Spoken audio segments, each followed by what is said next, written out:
사람들은 옆에 의로운 자를 두고 싶어 합니다. 사람들은 자기 옆에 능력 있는 자를 두고 싶어 하지요. 사람들은 자기 옆에 깨끗한 자를 두고 싶지 불의한 자, 거짓말 잘하는 자, 죄가 많은 자 두고 싶지 않습니다. 그래서 힘이 있고 권세가 있고 의롭고 똑똑한 사람들과 함께 밥 한 끼 먹는 것을 그렇게 영광스럽게 생각합니다.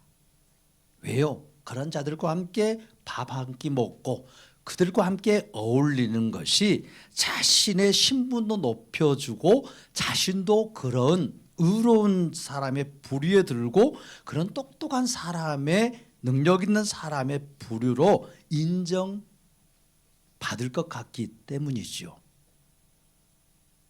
금묵사흑이라는 말이 있습니다. 백로 옆에 있기를 원하고 까마귀 옆에는 사실 있기 싫어하는 게 모든 사람들의 본성입니다. 병든 자 옆에 있고 싶지 않고 건강한 자 옆에 있고 싶은 거예요. 종교생활 잘하는 사람들 그 무리에 끼면 나도 그러한 위치에 오른 것 같게 여겨지고요. 그렇지 못한 자들을 그래서 판단하고 정죄하면 자연스럽게 나의 신분이 올라가는 것 같아요. 나는 그런 사람 아니라는 거죠. 사람은 정죄와 판단을 할 때 정의롭게 된다라고 이렇게 착각해요. 그러나 사실은 자기 자리를 지키고자 정죄하고 판단하는 일을 많이 하는 것이 바로 우리 인간들의 모습입니다. 예수님은 이 갈릴리 바다에서 오늘 말씀을 가르치다가 말씀을 급히 이렇게 마무리하시고 발걸음을 이렇게 재촉하시고 옮기시고 계십니다. 제자들도 사람들도 도대체 예수님이 어디를 가시는지 예상하지 못합니다. 그런데 예수님이 가시는 곳이 어디입니까? 세관입니다. 아니 예수님이 세금을 내게 있어서 이 세관으로 부지런히 가셨을까? 예수님이 설교에서 돈을 많이 이렇게 벌어서 세금 낼 일이 생겨서 그 세관을 찾았을까? 그런데 많은 사람들의 생각과는 달리 예수님이 지금 세관에 가셔서 이 세관에 앉은 마태라는 사람을 찾아가서 그 마태에게 정말 뚱딴지 같은 말씀을 합니다. 어떤 말씀입니까? 9절에 보면 세관에 앉아있는 그 마태를 보시고 이르시되 나를 따르라. 나를 따르라. 말씀하십니다. 마태는 세리입니다. 오늘날의 세무 공무원인데 사실 그 시대와 지금 시대는 이 세리에 대한 이 편견이 전혀 다르지요. 그 당시의 세리는 의인들이 가장 싫어했습니다. 율법과 계명을 지키고 제사를 드리고 예루살렘에서 예배하는 종교 지도자들과 유대인들이 가장 싫어한 사람이 가장 혐오한 대상이 세리였습니다. 세리에 대해서 오난을 가진 사람도 많이 있습니다. 세리 때문에 자신의 재산이 빼앗기고 사랑하는 자식을 종으로 팔아야 했던 이런 억울한 사람들도 많이 있었어요. 때려 죽이고 싶은 사람인 거예요. 가장 더럽고 추악하고 경멸의 대상이었던 사람이 바로 마태 세리였습니다. 예수님이 세관에 가신 것도 놀라운 일인데 그렇게 혐오하고 싫어하는 부류 중에 한 사람이었던 이 세리 마태에게 예수님이 나를 따르라고 말씀합니다. 나를 따르라고. 왜요? 죄인들에게 저주와 심판을 선포하려고 지금 따르라고 합니까?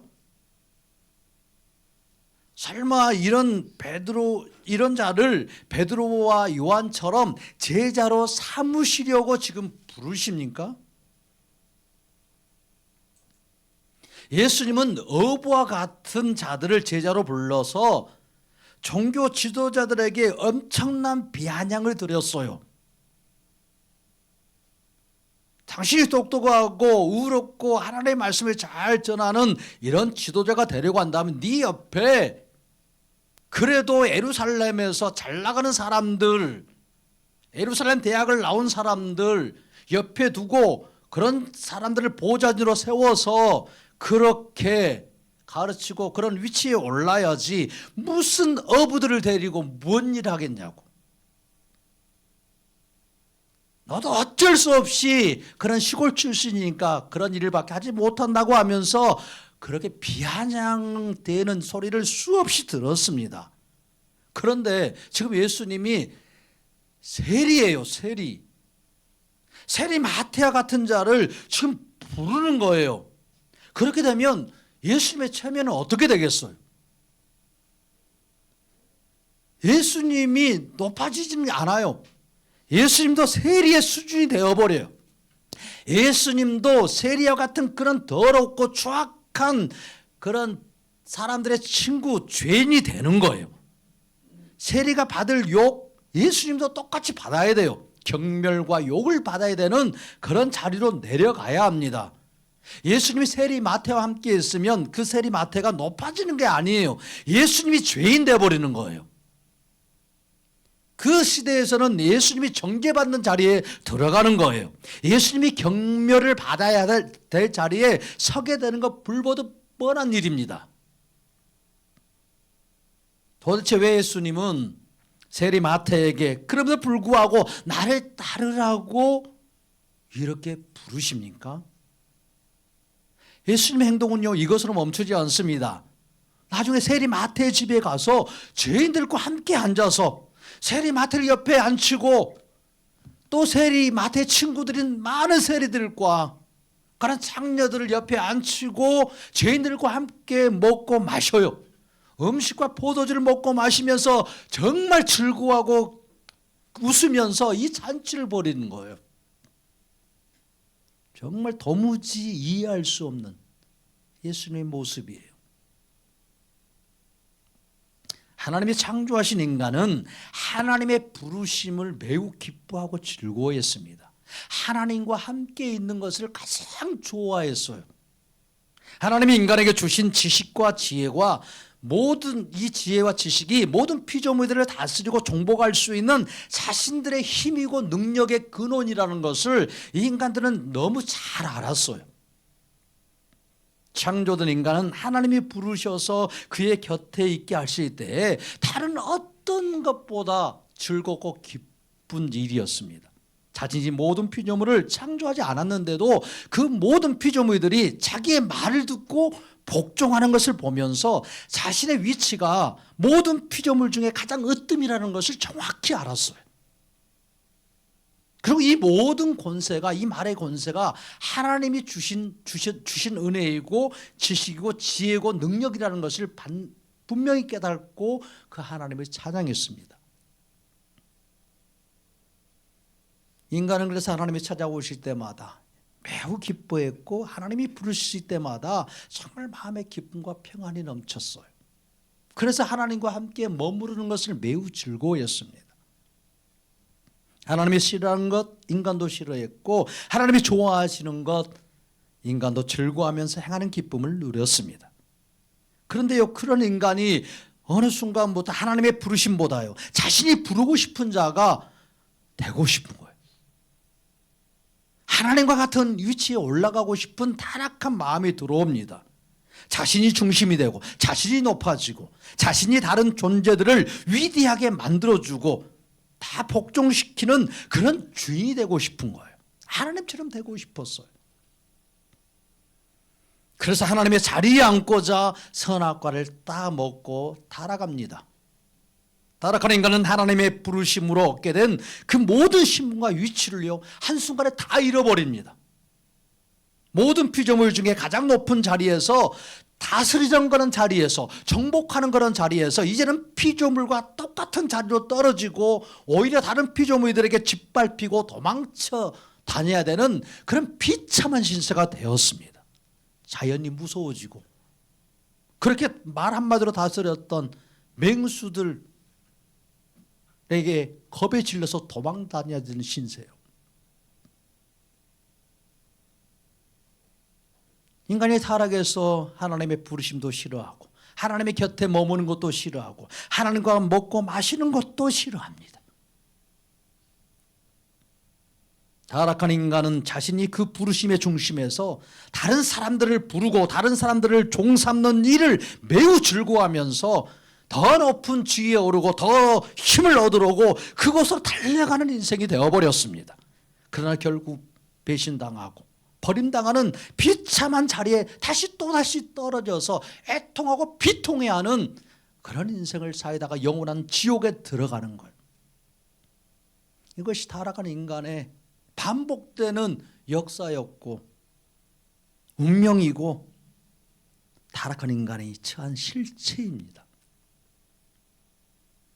오늘 예수님은 그 누구도 거들떠보지 않고 긍휼히 여기지도 않고 사랑하지도 않는 오히려 혐오하고 죄인이라고 낙인 찍혀서 그렇게 비난하고 비난되는 이 세리 마태를 찾아가십니다. 그리고 예수님이요 그 마태를 향해서 말씀해요. 예수님 앞에서 마태가 눈을 들었겠죠. 그래서 예수님은요 그 눈을 바라보십니다. 마태의 눈을 사랑스러운 눈으로. 그 순간 마태의 영혼이 흔들리고 마태의 마음이 흔들립니다. 이미 예수님이 이 말씀을 하시기 전에요. 예수님에게서 나오는 그 사랑의 눈빛이요. 그 한 번도 느껴보지 못한, 한 번도 보지 못한, 자기를 향해서 많은 사람들이 경멸하고 혐오하는 그 눈빛으로 바라보았는데 예수님에게서 나온 그 눈빛은요. 자기가 한 번도 경험하지 못한 눈빛이에요. 한 번도 보지 못한 그 예수님의 사랑의 눈이요.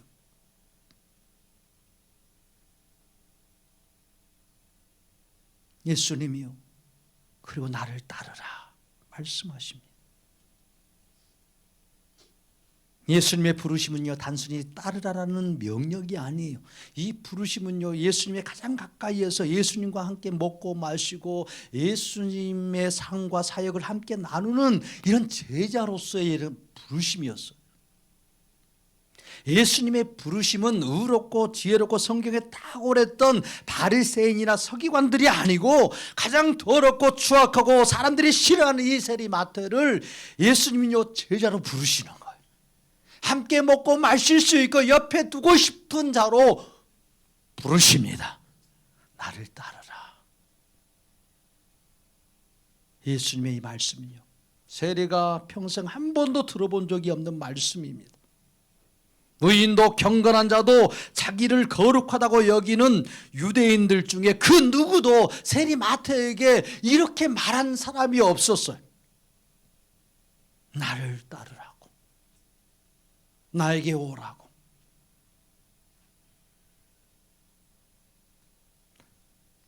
가장 사랑스러운 말이었고 가장 위로가 되는 말이었고 자기의 영혼과 자기의 마음의 생명을 살리는 말씀이 되었습니다.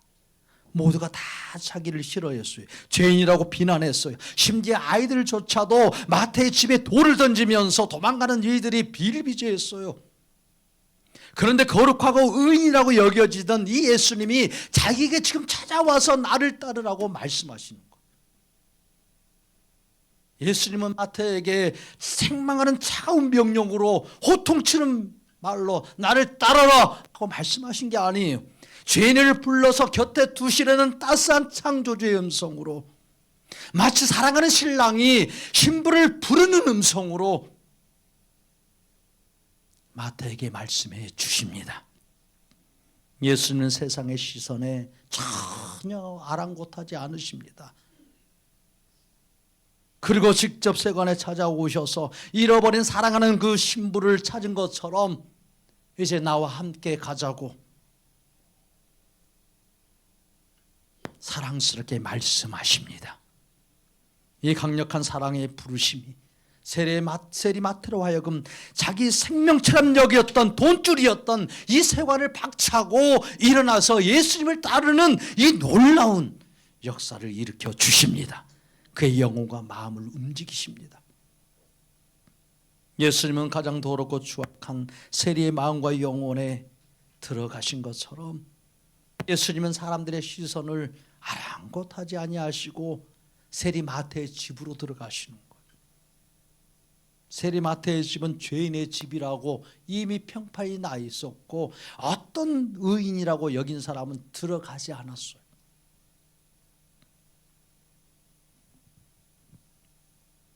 그런데 예수님은요, 세리마태뿐 아니라 세리와 죄인들이 그 마태 집에 찾아왔을 때 그들을 피하여 도망가지 않습니다. 예수님은 그들에게 자신의 옆자리를 내어주시고 죄인들과 함께 포도주와 음식을 즐겁게 먹고 마시며 흥을 내시면서 잔치를 벌이십니다. 예수님은 죄인들과 이런 자리를 갖고자 하늘의 모든 영광스러운 자리를 버리고 이 땅에 성육신하여 오셨습니다. 그리고 세리마태를 찾아 부르시고 그의 집에 들어가셔서 마치 혼인잔치를 벌이는 것처럼 기쁨과 즐거움이 넘치는 천국 잔치를 벌여주십니다. 예수님이 누구십니까? 예수님이 이 땅에 육신으로 오셨지만 예수님의 본체는 하나님이십니다. 하나님과 동등하신 분이십니다. 인간은 조금만 낮아져도 자존심이 매우 상합니다. 내가 그런 지위에 있는데 조금만 낮게 부른다든지 조금만 낮은 위치처럼 여겨지면 굉장히 기분 나빠합니다. 조금만 오해받아도 억울하고 조금만 손해봐도 분노가 일거릅니다. 그러나 이 땅에 오신 예수님은요, 그 본체가 하나님이고 신성으로 충만하신 분이십니다. 그런데 그분이 인간이 되셨어요. 죄 있는 모양으로 내려오셨어요. 예수님이 아무리 낮아지고 죄인들과 아무리 함께 있어도 하나님의 그 신성은 훼손되지 않고 변하지 않습니다. 오히려 타락한 인간의 더럽고 추악한 영혼을 그의 거룩한 신성과 능력으로 새롭게 해주고 바꿀 수 있는 능력이 있습니다. 인간은 더러운 자들과 함께 있으면 같이 더러워지는 거예요. 그래서 죄인들과 있지 말라는 거예요. 그러나 예수님의 신성은요, 죄인들과 있어도 죄인들의 죄로 인하여서 예수님의 신성이 더러워지는 것이 아니라 예수님의 그 거룩한 신성으로 그 의가 죄인에게 들어가서 죄인을 의로 바꾸는 놀라운 능력이 있습니다. 인간은 어디에 있느냐가 정체성을 만듭니다. 그러나 이 신성으로 충만하신 예수님은 예수님이 앉으시는 그 자리가 그 자리의 정체성을 만듭니다. 예수님이 죄인의 자리에 앉으셔도 그분은 더러워지지 않고 그 자리에 생명이 있고 구원의 역사가 있습니다. 이것이 예수님의 신성입니다. 예수님의 신성은 어둠 속에 들어가도 어둠에 삼켜지지 않는 그 어둠을 물리치는 빛이 되십니다. 예수님은 죄인의 자리에 내려가시는데 죄인에게 삼켜지지 않아요. 세리와 함께 앉으시는데 예수님은 세리의 영혼이 되지 않는 거예요. 죄인처럼 취급받으시는데 그 영혼이 죄인 되지 않습니다. 이것이 예수님의 거룩한 신성이고 능력입니다. 예수님은 세리마태에게 자기를 따르라고 하신 것은 예수님이 지금 높아지시는 게 아니에요. 죄인의 자리로 내려가는 것입니다. 사람들은 의인과 함께하지 않고 죄인을 제자 삼고 죄인과 함께 있으면 그 스승도 그 사람도 죄인과 같은 취급을 받고 욕을 듣고 모욕을 받는 것, 이것이 유대인의 신앙이고 상식입니다. 그래서 큰 죄를 지은 제자를 버리는 거예요. 윤리와 도덕으로 사는 이 민족도 그래서 큰 죄를 지은 가문에서 큰 죄를 지은 아들을 그 호적에서 파버리겠다는 거예요. 왜요? 이게 치욕이니까. 이게 타락한 인간의 모습입니다. 그러나 예수님은요, 죄인인 세리를 일으켜 세우고 예수님과 함께 있는 제자로 삼으십니다. 가장 사랑하는 자로 곁에 두십니다. 예수님은 죄인의 자리에 있는 세리마태를 의인되게 해주시고 예수님 자신은 죄인의 자리에 앉으셔서 죄인으로서 온갖 욕을 다 들으십니다. 온갖 비난을 다 들으십니다. 그 세리마태의 죄로 인하여서 예수님은 온갖 죄인으로서의 취급을 다 당하시면서 십자가로 걸어가십니다. 바리새인들은 예수님을 향해서 째려보는 눈초리로 저 예수는 본래 의인이 아니었다라는 거예요. 의인의 행세를 했지 저렇게 죄인들과 함께 먹고 마시는 그런 죄인이었다고. 몰래 죄를 딛고 다니는 죄인이라고 비아냥거리고 욕을 해댔습니다. 창녀가 따라주는 포도주를 즐겨 마시고 세리들과 함께 어울려 저렇게 좋아하는 거 보니까 저 예수는 진짜 의인 아니라고. 오히려 하나님을 모독하는 세리와 창녀 같은 형편없는 죄인이라고 욕하는 소리를 수없이 들으셨어요.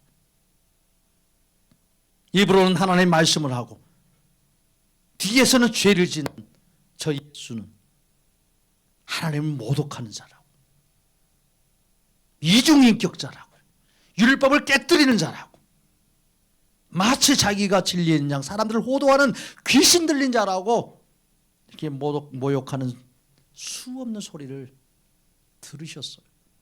이거 예수님의 고난입니다.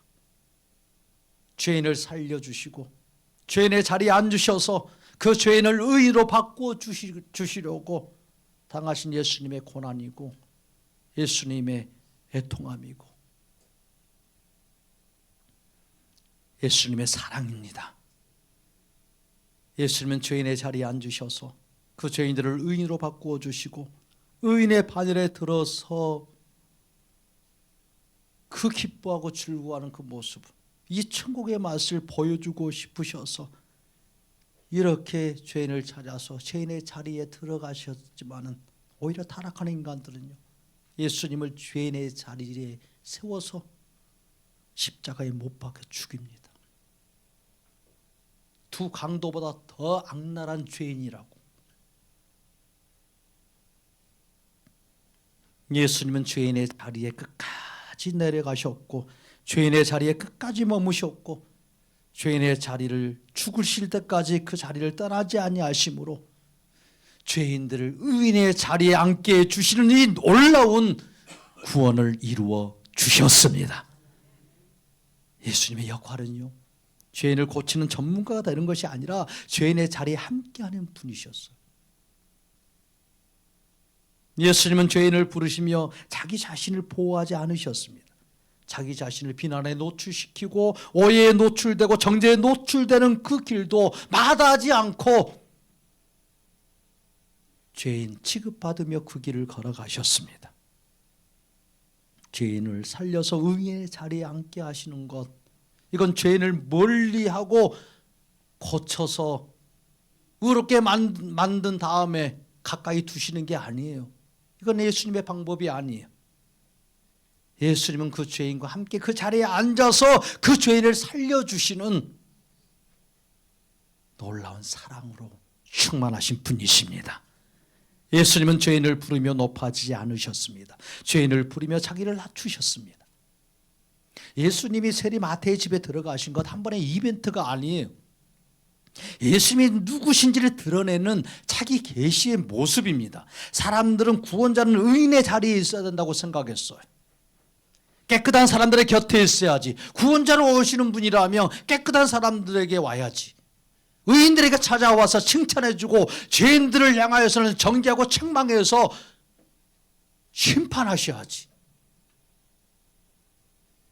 죄와 거리를 두고 살아야 구원자답다라고 여겼습니다. 그래서 인간은요, 자신도 구원자가 되고 싶어서 본능적으로 의인의 옆자리를 찾는 거예요. 저 사람 옆에 있으면 나도 괜찮아지겠지. 저 무리에 속하면 나로 의롭다고 여겨지겠지. 그런 위치에 올라가겠지. 구원자로 오신 예수님은 의인의 자리에 앉지 않습니다. 죄인의 자리에 앉으십니다. 의인은 구원자가 필요 없는 거예요. 의인은 구원이 필요 있는 자가 아니에요. 예수님은 의로운 자를 칭찬하러 오신 분이 아닙니다. 죄인 옆에 앉아서 그 죄인을 의롭게 만들어 주시기 위해서 이 땅에 오셨습니다. 예수님은 자기의 정체성을 그래서 밝히십니다. 많은 사람들이 어찌하여 너의 선생은 세리와 죄인들과 함께 먹고 마시느냐, 이렇게 비방하고 비난할 때 예수님이 말씀하시는 거예요. 12절에 예수께서 들으시고 이르시되 건강한 자에게는 의사가 쓸데없고 병든 자에게라야 쓸데있느니라. 너희는 가서 내가 궁유를 원하고 제사를 원하지 아니하노라 하신 뜻이 무엇인지 배우라. 나는 의인을 부르러 온 것이 아니요 죄인을 부르러 왔노라 하시니라. 아멘. 건강한 자가 무슨 의사가 쓸데없어요. 다 건강하면 의사 망하는 거예요. 쓸데없어요. 의사 의학도 쓸데없는 거예요. 병이 들기 때문에 의사가 필요한 거예요. 병 들었기 때문에. 인간이 타락했기 때문에 구원자가 필요한 거죠. 그래서 너희는 가서 내가 궁유를 원하고, 하나님은 궁유를 원한다는 거예요. 하나님이 어떤 분이신다는 거예요. 하나님은 제사 받는 거 원하지 않는다는 거예요. 하나님의 사랑이요, 하나님이 얼마나 죄인을 사랑해서 살려주고 싶어 하시는지, 그래서 이 창세기부터 말씀하시는 이 예수님, 보내주시고 약속한 예수님을 얼마나 보내주어서 그 타락한 인간을 살려주고 싶어 하시는지, 그 아버지의 궁휼하심이요, 아버지의 그 사랑이요, 그걸 알기를 원한다는 거예요.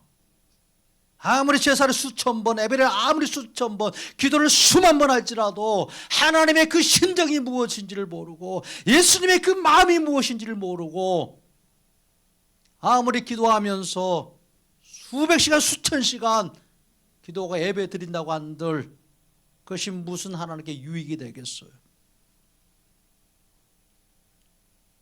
의인을 부르러 온 게 아니라는 거예요. 제사하고 율법 지키고 계명 지켜서 자기가 의롭다고 하는 그 의인을 부르러 온 것이 아니라고 예수님이 정확히 말씀해요.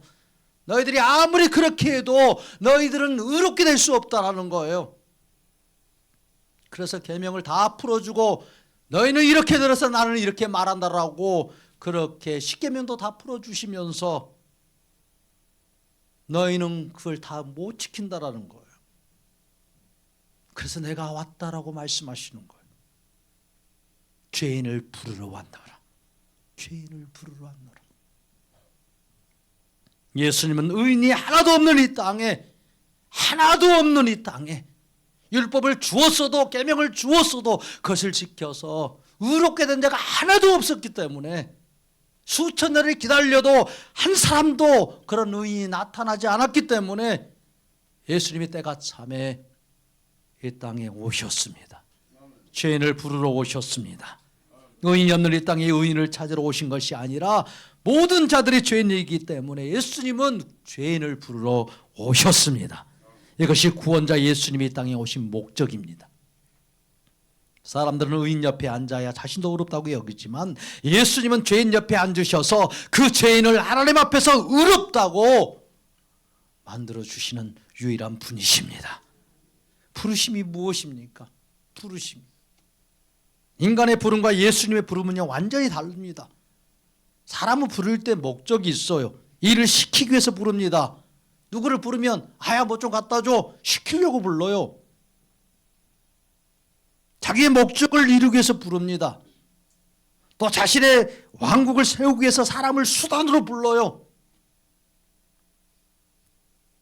그래서 왕은요 그 백성들을 정말 사랑하는 게 아니라 다 수단 삼아서요, 자기의 부와 영광과 그 존귀를 위해서요 전쟁터에 내모는 거예요. 그리고 그 백성들을 이렇게 조공을 바치는 거예요. 사람도 자기가 살려고. 그래서 인간의 부름은요 늘 이게 부담이고 늘 조건이 붙고 책임이 먼저 오는 거예요. 그러나 예수님의 부르심은요 달라요. 예수님의 부르심은 죄인을 아무 값없이 의인으로 만들어 주시려고, 하나님의 옆에 앉은 자로 높은 자리에 세워주시려고 예수님은 부르십니다. 예수님은 사람을 부르실 때 먼저 일을 맡기고 집을 맡기기 위해서 부르신 적이 한 번도 없어요. 예수님은 부르실 때 사랑하기 위해서 부르십니다. 같이 있고 싶어서 부르시는 거예요. 그래서 제자를 부르실 때 그들과 함께 있고 함께 머물고자 부르셨다라고 성경은 정확히 가르쳐 주어요. 예수님은 부르실 때 사랑하고 싶어서요. 함께 있고 싶어서, 함께 그 사랑을 알게 해주고 싶어서. 예수님이 권세와 능력이 많으시는데 무슨 일을 시키시겠냐고. 예수님은 죄인을 불러서 책망하고 정죄하여서 심판하려고 부르신 게 아닙니다. 아무 공로가 없고 아무 의가 없는 죄인이라고 할지라도 그를 불러서 영원한 생명을 주고 자기의 의를 부어주어서 예수님 자신의 공로를 주어서 하나님 앞에서 떳떳한 자로 만들어주고 싶으셔서, 그런 아름다운 신부로 만들어주고 싶으셔서 예수님은 부르십니다. 그래서 예수님의 부르심은요, 먹고 마시는 거예요. 예수님의 부르심은 먼저 같은 그 자리에 앉으시는 거예요. 세리 마태의 집에 들어가셔서 그들과 먹고 마시는 거예요.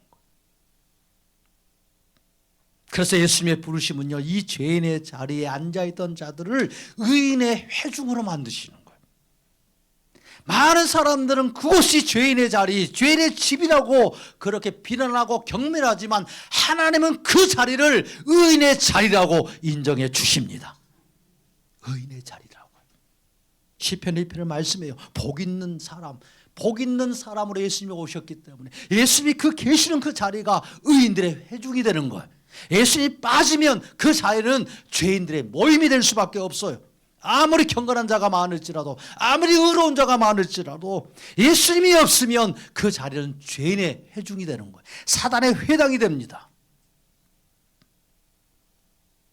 예수님의 부르심은 지옥의 자리에서 생명의 자리로, 버림받는 자리에서 하나님의 회중의 자리로 옮겨주십니다.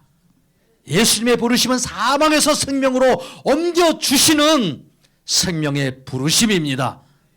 예수님은 종 삼기 위해서 절대 부르지 않습니다. 예수님은 신부 삼기 위해서 부르십니다. 사랑하는 신부로 부르시는 거예요. 예수님은 자기의 노예 삼기 위해서 부른 적이 한 번도 없어요. 하나님 아버지는 독생자 아들을 왜 이 땅에 보내셨습니까? 왜 죄인의 자리로 내려 보냈냐고요. 이유는 한 가지요. 사랑입니다. 사랑. 하나님 아버지의 사랑은요, 멀리서 부르는 사랑이 아니에요. 멀리서 오라는 사랑이 아니에요. 탕자가 돌아왔을 때 아버지가 그 대문 밖에서 가만히 서서 그 둘째 아들이 돌아오는 거 기다리고 있지 않았어요. 씻고 들어오라고 하지 않아요. 깨끗하게 목욕하고 더러운 냄새 나니까 목욕탕 가서 씻고 들어오라고 하지 않아요. 기다릴 새가 없어서 아버지가 먼저 뛰어가시는 거예요. 그 아들이 허기지고 지쳐서 걸어올 힘이 없는 것으로 축 처져서 걸어왔을 때 그 아버지가요, 먼저 달려가서 그 아들을 껴안아 주는 거예요.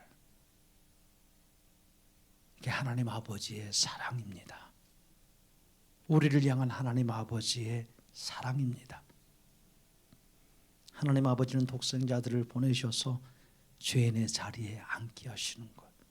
죄인 곁에 머물게 하셨어요. 죄인들의 자리에 함께 먹게 하셨고, 함께 욕을 먹게 하셨고, 함께 버림받게 하셨어요. 타락한 죄인을 살려주시고, 아무리 큰 죄인이라고 할지라도 거룩한 하나님 아버지 옆에 앉을 수 있는 이 의의 자리요, 그 생명의 자리를 만들어 주시려는 하나님 아버지의 사랑, 독생자를 이 땅에 죄인의 자리까지 내려오게 하신 그 사랑이고 그 은혜입니다. 마태는 세관에 앉아 있었어요. 언제나 그렇듯이 돈을 쐬고 있었고 사람들의 눈을 피하고 있었고 그 자리를 여전히 지키고 있었습니다. 아무로는 겉으로는 괜찮은 척 앉아 있었지만 마태의 몸은 늘 긴장해 있었고 어깨는 굳어 있었고요. 사람이 지나갈 때마다 혹 돌을 던지지 않을까, 혹 욕하고 지나가지 않을까 늘 경계하고 있었던 자가 세리 마태였어요. 사람들에게 미움 받는다는 걸 이미 알고 있었어요. 그래서 아무렇지 않는 척해서, 왜? 돈이 많기 때문에, 돈이 있기 때문에, 돈은 배신하지 않는다고 여겼기 때문에. 그래도 이 정도면 내가 잘 살고 있어. 세리 마태의 영혼은 하나님은 나 같은 사람을 이제 아예 거들떠보지도 않을 거야 라고 자포자기하고 그냥 그 인생을 살아갔던 거예요. 하나님 이야기를 들으려 하지 않고 회당 근처도 가기 싫은 거예요. 그런데 그 자리에 예수님이 찾아가셨어요. 예수님은 세리 마태의 눈을 보면서 나를 따르라고 하실 때 세리 마태의 그 눈길에서 사랑을 느꼈어요. 처음 느끼는 그 사랑이요, 밀려 들어오는 것을 느꼈어요. 아, 저분은 나를 정죄하지 아니하신 분이구나. 나를 심판하러 오신 분이 아니구나. 나를 따르라 하느님 말씀이 마치 신랑이 신부를 부르는 음성으로 들렸던 거예요. 하나님이 큰 사랑에 붙들려서 세리 마태의 마음에는 나는 이제 버려진 존재가 아니구나. 그 어떤 것도 없었는데 세리 마태는 쇠가를 박차고 일어나서 예수님을 따라가는 이 놀라운 일이 일어나는 거예요. 이런 자신을 보면서 마태가 얼마나 놀랐겠어.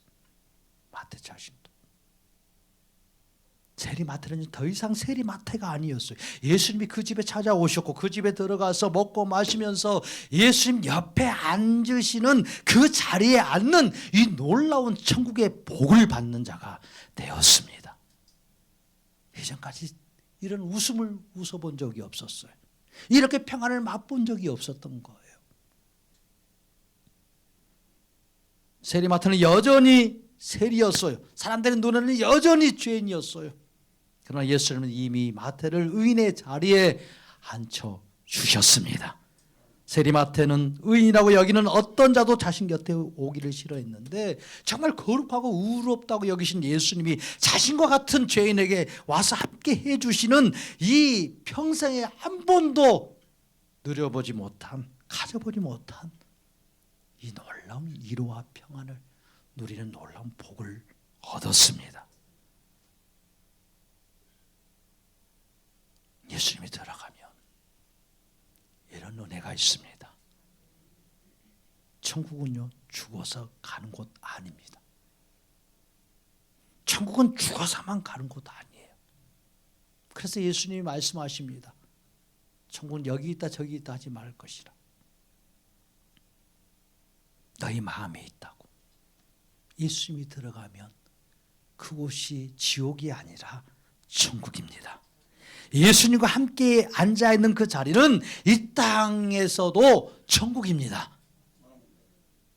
마태의 집에서 벌어진 일은 미래의 그림처럼 보이지만 현재적 천국의 실체예요.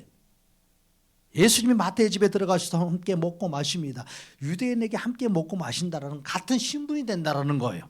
같은 언약, 같은 공동체를 의미하는 거예요. 그 예수님이 이런 사건을 통해서 이 사람은, 이 마태는 이제 나와 같은 편이라는 거예요. 내가 너의 편이 되었다는 거예요. 너는 내 편이 되었다고 지금 선언하고 있는 거예요. 성도는요, 착한 사람이 아니에요. 착한 사람이어서 성도 되는 거 아닙니다. 종교생활 오래 해서 성도가 되는 것 아니에요.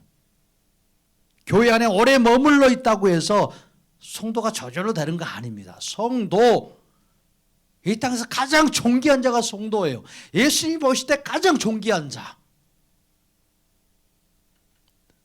성도입니다. 어떤 자가 성도입니까? 예수님의 부르심을 받고 온 자가 성도입니다. 예수님의 부르심을 받고 이 자리에 온 사람이 바로 성도입니다. 우리는 평생 사람의 부름 속에서 살아왔어요. 회사가 불러주면 나가고, 직장이 불러주면 나가고, 사업자가 불러주면 나가고, 필요하면 찾고, 쓸모 없어지면 다 밀려나는 거예요. 사람의 부름은 항상 조건이 있고, 항상 평가가 있고, 항상 자리가 정해져 있고. 그러니까 사람의 부름을 따라서 살면 늘 불안한 인생, 늘 염려의 인생을 살 수밖에 없어요. 오늘 필요해서 불렀다가 내일은 조용히 자리를 빼버리는 게 세상이에요. 성도는요, 그런 부름으로 나온 자가 아닙니다. 성도는 사람이 불러서 온 게 아니에요. 예수님이 부르셔서 가장 큰 사랑을 받은 자로 만들어 주시려고 부르시는 그 예수님의 응답에서 예수님 앞에 나온 자, 예수님을 따르고 오늘도 예수님과 함께 자리에 앉아서 먹고 마시는 즐거움을 누리는 자, 성도입니다. 여러분들이 이런 즐거움이 있습니까? 예수님이 이곳에 계셔서 우리와 함께 먹고 마십니다. 예수님의 영으로 우리에게 먹여주시고, 예수님의 말씀으로 우리를 먹여주시고, 예수님의 사랑으로 우리를 보듬어 안아주십니다. 성도는요, 사람의 무대 위로 그래서 올라가셔 쇼하는 게 아니에요. 쇼하는 사람이 성도가 아닙니다. 높은 무대로 올라가는 게 성도의 삶이 아니에요. 예수님 옆자리에 앉아서 예수님이 이루어진 이 구원의 감격을 맛보고 예수님이 행하시는 그 놀라운 일을 보고 즐거워하고 왕 노릇하는 거예요. 이게 성도의 인생입니다. 성도로 사는 기쁨입니다. 왕 노릇하는 거예요. 왕이 직접 뭘 행하는 거 봤어요? 왕이 무대에 올라가서 뭐 쇼하고 있어요? 왕이 올라가서 뭔 일을 해요? 안 그래요. 왕은 앉아서 보는 거예요. 그 권세와 능력을 가지고 시켜서 보는 거예요. 우리는 왕 노릇해요. 우리는 왕이 아니에요.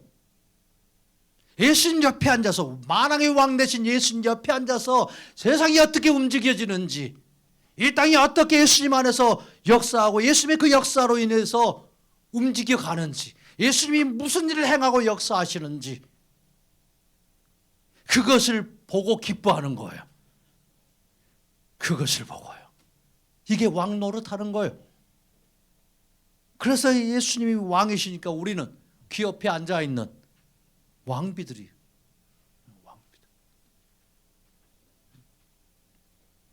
그래서 왕 옆에 있는 사람도 권세가 센 거예요. 왕이 없으면요, 아무런 힘이 없어져 버려요. 왕이 있으니까 왕비가 왕 노릇하는 거지.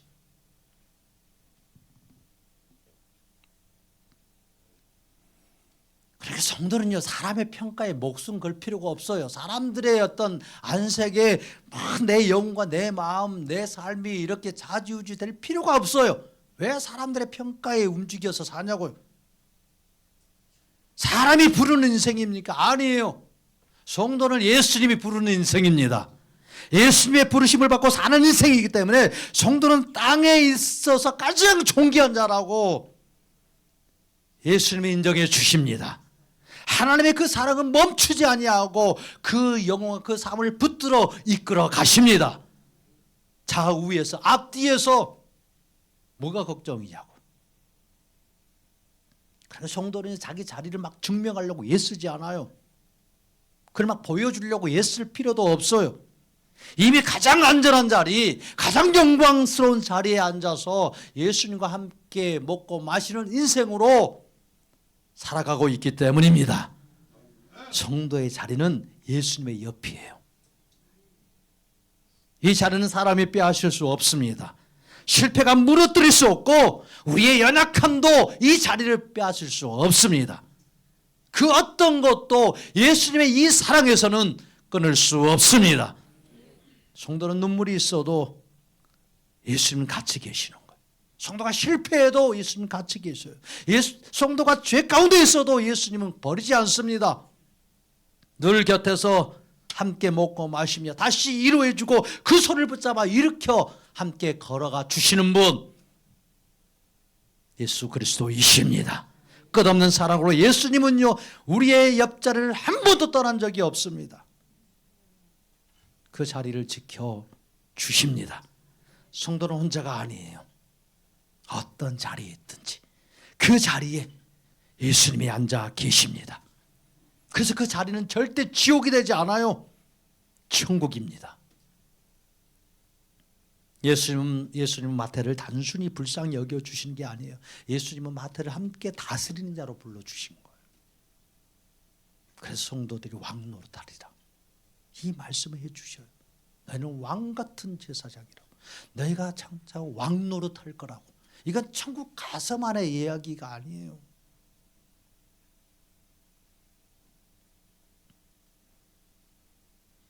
성도는 예수님과 함께 이미 가장 높은 곳에 앉은 자입니다.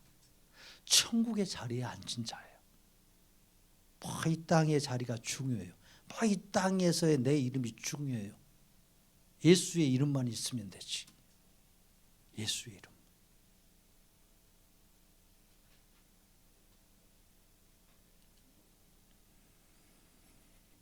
그러니까 성도는 이 세상에서 가장 낮은 자리에 있는 것처럼 보이고 가장 낮게 보여도 가장 높은 인생을 살 수밖에 없는 자가 성도의 정체성입니다. 성도가 이렇게 불완전한 삶을 살고 있는 것처럼 보여도 성도는요, 예수님으로 인하여서 가장 안전한 자리에, 가장 견고한 피난처 속에 사는 자예요. 하나님의 그 생명 싸게, 예수님의 그 생명 싸게요. 누가 그 생명을 취하겠어요? 그걸 덮으시는데.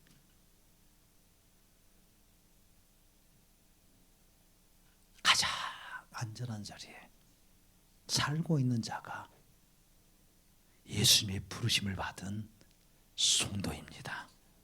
사람들 자리를 바꾸면 인생이 바뀔 거라고 생각해요. 그래서 사람도 막 바꾸는 거예요.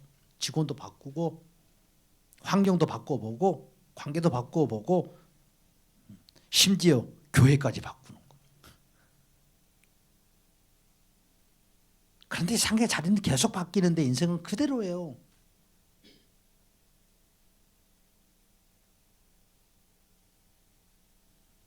그래서 사람으로 따라서 이렇게 바뀌게 되면, 그래서 사람이 부름에 따라서 만들어 온 자리에 앉아서 정체성을 얻으러 가면 늘 불안할 수밖에 없고 늘 비교할 수밖에 없고 그 자리를 지키느라고 애를 쓸 수밖에 없어요.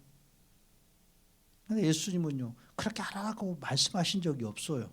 뭐 해결책 가르치지 않아요. 예수님 어떤 문제 설명하지 않아요. 이렇게 하면 그거 된다라고 절대 예수님 말씀하지 않아요. 예수님이 그곳에 들어가시면 다 해결됩니다. 예수님이 그곳에 들어가시면 해결이 다 되는 거예요. 아무것도 안 바뀌었는데도 불구하고 내가 바뀌게 되고 내 생각이 바뀌게 되고 내 마음이 바뀌게 되고 내 영혼이 바뀌게 되고.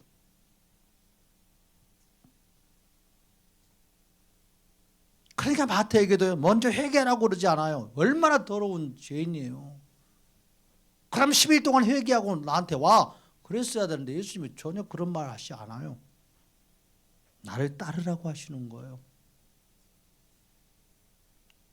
문제는 지금 내가 어떤 자리에 앉아 있느냐 하는 게 중요한 문제 아니에요. 내가 누구의 부름을 따라서 인생을 살아가고 있는가. 누구와 함께 그 자리에 앉아서 살고 있는가. 누구와 함께 먹고 마시는 인생을 살고 있는가. 사람이 부름으로 앉은 자리는 아무리 좋게 보여도 결국 내 영혼도 내 마음도 내 삶도 올가매고 다 갉아먹는 거예요. 세간도 그렇고 우리가 사는 인생의 자리도 다 그렇습니다. 그러나 예수님의 부르심은요, 사람을 사람의 자리에서 끌어올려서 예수님 옆으로 옮기는 부르심이에요. 예수님이 마태를 데리고 더 좋은 세간으로 가시지 않았어요. 더 힘있는 세간으로 옮겨준 거 아니에요.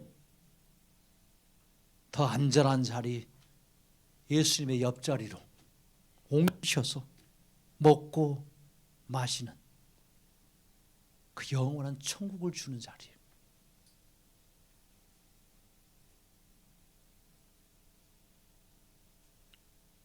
오늘 예수님은 여기서도 말씀하셔요. 거기서 나를 따르라. 사람의 부름에서 나와서 예수님의 부르심으로 다시 살기를 원하십니다. 사람이 만들어주고 규정지어진 그 자리, 내 인생의 자리, 내 생각의 자리, 내 삶의 자리에서 나와서 예수님을 따라서 예수님 곁에서 머무르면서 예수님과 함께 먹고 마시는 인생으로 살아가는 그 자리요. 그 자리로 예수님이 우리를 부르십니다. 우리는 그 주님 앞에, 그 부르심 앞에 일어나서 그 주님을 따라가기를 결단할 수 있기를 바랍니다. 우리를 부르신 자가 예수님이기에 앉아있는 그 자리도 달라지는 거예요. 내가 문을 두드리노니 누구든지 문을 열면 내가 그에게로 들어가 그와 더불어 먹고 그는 나로 더불어 먹으리라. 뭐 이렇게 밥 먹는 게 중요하냐고, 더불어 먹는 게 중요하냐고. 엄청 중요한 거지. 이게 지금 엄청 중요해. 내가 너를 지킨다는 거예요. 내가 너의 사람이라는 거예요. 내가 너와 함께 있다는 말씀이에요. 불신자에게 하는 말이 아니에요. 그 말을 절대. 교회에게 하시는 말씀이었어요. 성도에게 하시는 말씀. 예수님과 함께 먹고 마시는 것이 그 자리가 의인의 자리가 되고 그 자리가 화평의 자리가 되고 그 자리가 생명의 자리가 되고 그 자리가 기쁨의 자리이기 때문에 웃을 일 없고 기쁠 일 없고 우러운 곳이 없는 이 땅에서 이 기쁨을 누릴 수 있다면, 이 생명의 능력을 맛볼 수 있고 이 구원의 감격을 가지고 살아간다면 이게 얼마나 멋진 인생이겠어요. 예수님이 말씀하시는 거예요. 너는 나와 같은 자리에 있다라고. 너는 나와 같은 생명을 나누고 있고 너는 나와 사랑을 나누는 그런 사람이라고. 이걸 가르쳐주고 싶으셔서 예수님이 우리의 마음을 두드리시고 들어오기를 원하시고 우리 옆에 앉으셔서 앞에 앉으셔서 먹고 마시기를 원하시는 것. 그래서 오늘 주님이 우리에게도 그분의 생명, 그분의 은혜를 부어주시려고 떡과 살을 주신 거예요.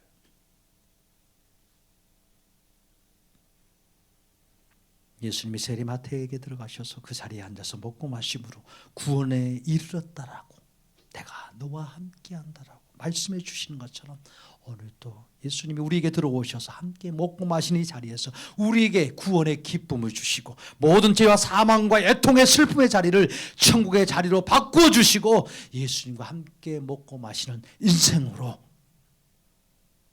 살아가 주시기를 축복합니다. 그런 우리의 삶으로 다시 일어서기를 축복합니다. 우리의 자리에 함께 하시는 예수님 한 주간도 우리의 옆에 앉아서 먹고 마시며 우리의 인생에 힘을 주시고 우리를 인도해 가십니다.